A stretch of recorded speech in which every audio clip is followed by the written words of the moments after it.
Welcome, Job Ongeri. I'm humbled, sir. Welcome home.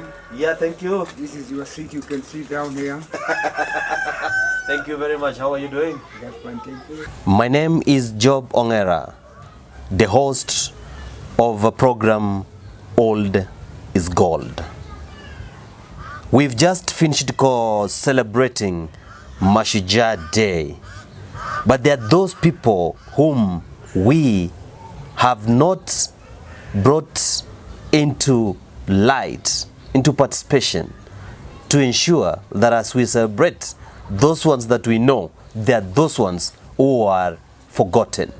And today, I'm privileged to host one individual who worked as a technician in the today's KBC, that's Kenya Broadcasting Corporation studio, that changed its name from Grey Studio to Voice of Kenya.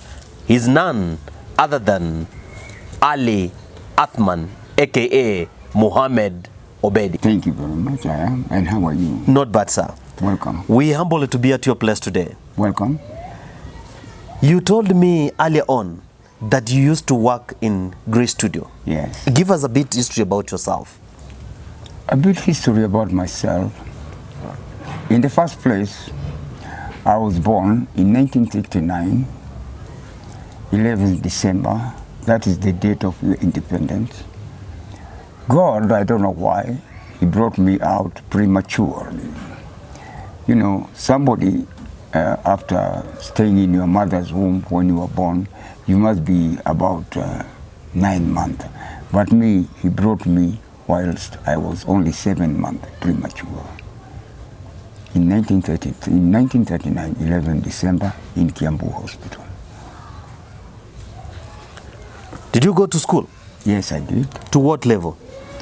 I went to school known as Riara Catholic Mission in Kiambu. I reached Standard 3. The old Standard 3? The old Standard 3. Yes. Then that is my... the highest level of education. Yeah, I have. You look very educated. Welcome. Very fluent in English. Thank you. How did you manage?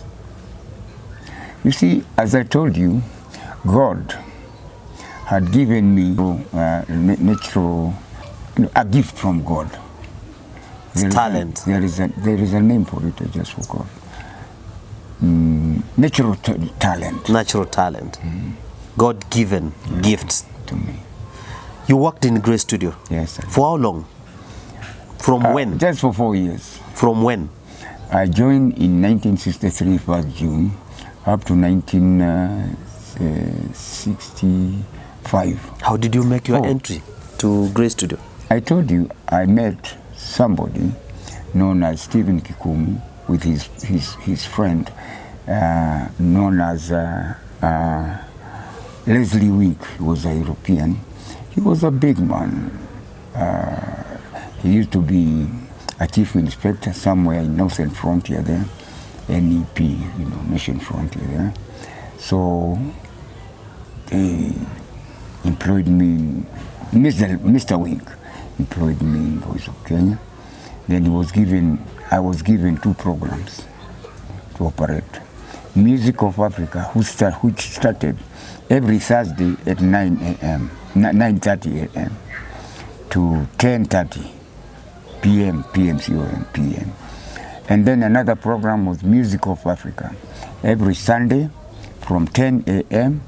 to 10:30 a.m. 2 programs.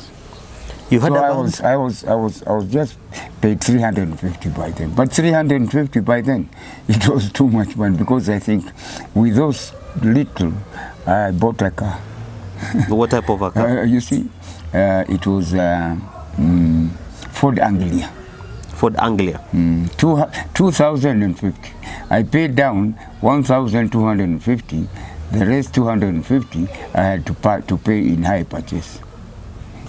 So in Grey Studio, when Queen Elizabeth and Duke of Edinburgh brought the television in Africa, him, Tomboya, And the father of Raila, Oginga Odinga, refused to take the television. Why? They said before Kenyatta is released, they cannot, because Kenyatta was still in Kapangoria.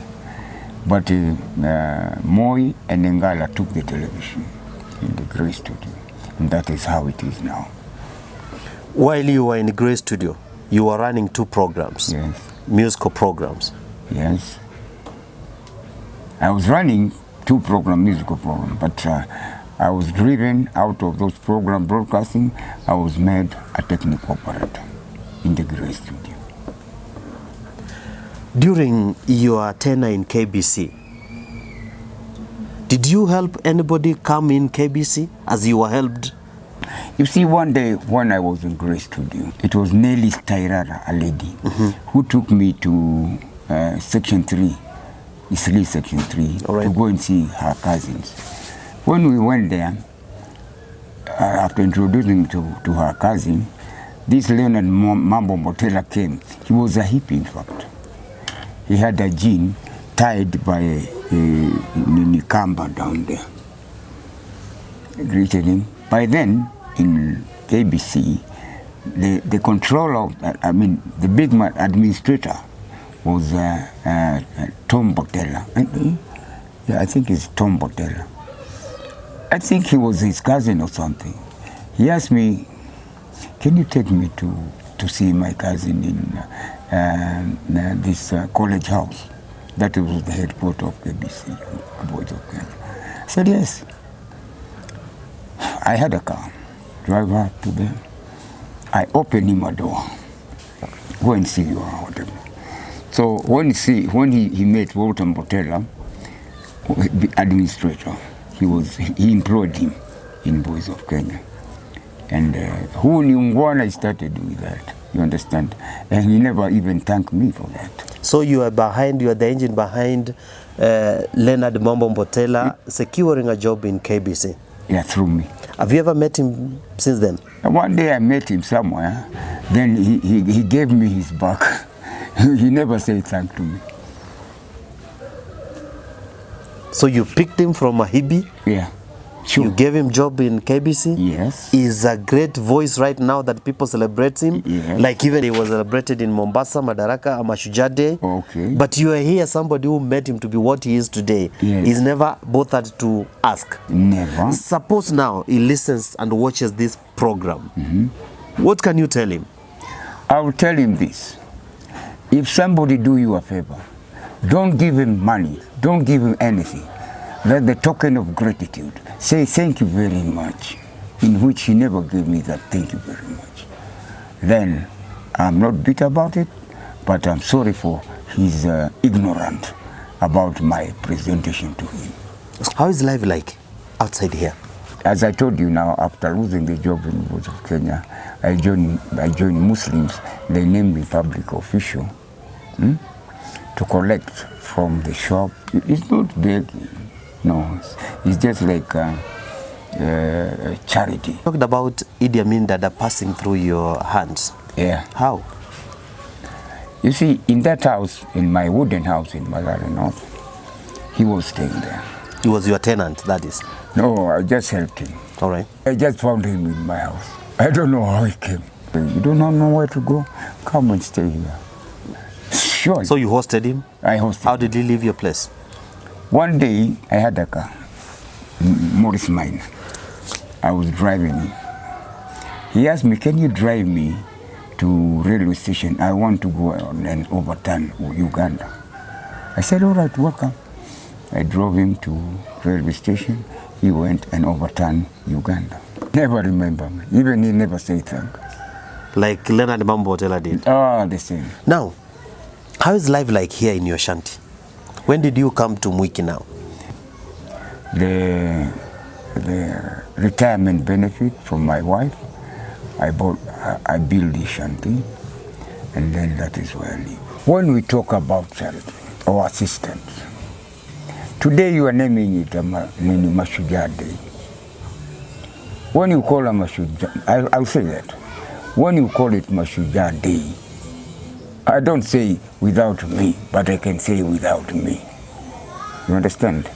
From that charitable bank, rather than a man like me living in a shanty like this.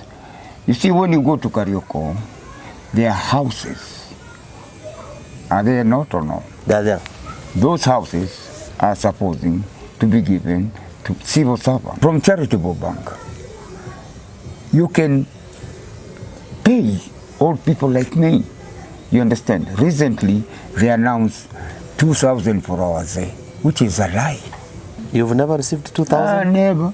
First of all, I tell the government not to be liars. When they say 2,000 za wazee is a big lie to them. Because I've gone looking for that 2,000 up to Nyayo House, everywhere, there is nothing like that. So they should not be lying like that. So, ladies and gentlemen, you've heard it from the horse's mouth. And when we say that old is gold, it's not about money, but it's about the first knowledge, the wisdom, and the history that we have in place. And from me today, Job Ongera, I have brought you the program Old is Gold. Thank you, and see you some other time. And God bless you too. Thank you very much. You're a journalist. Thank you very much. Welcome again. All right.